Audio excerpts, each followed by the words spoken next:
Hindi kasi ano eh. Ano ba? Sa Paano personal ba? na ano mo, Ano? personal na kaligayahan mo. Hindi. Ano? Kung meron man akong pinili para sa akin yun. Kumbaga parang sa ikabubuti namin pareho yun. Yun. Oh. Ayoko pang i-direct na ano, kasi syempre ayoko naman masira yung tao. Gusto ko. Pero ang gusto kong mangyari, ito talaga. Ano? Kung sa hiwalayan lang, marami kasing nagtatanong, ang gusto ko rin sana, ilabas kung ano yung dahilan. Yung totoong dahilan. Yun yung gusto ko kasi marami nagsasabi, nag-cheat ako. Okay. Pero ang gusto ko sana, ilabas kung ano yung dahilan.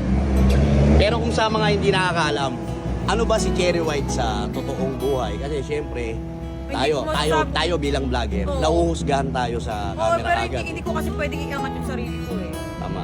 Nakikita rin yan ng mga followers kung ano ako at sino ako. Oo. Marami nagko-comment na may good heart ako. Well, totoo naman yun. Example pa lang sa pamilya ko. Sa anak ko. Oo. O yun na yun, kasama sa pamilya, kasama na yung anak ko yun. Ayun, mas pinili ko siguro yung ano, basta yun. Mas pinili ko yun. Yung anak ko, sige. Mas pinili mo ko yung anak mo. Kasi bata pa yung anak ko. Oo. Pero minahal mo ba yung tapak? Mahal na mahal ko yun.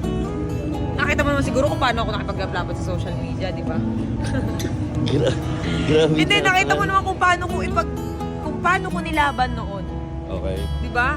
Oo. Nawala maraming nawala sa akin. Oo. May mga kaibigan ako nawala. Okay. May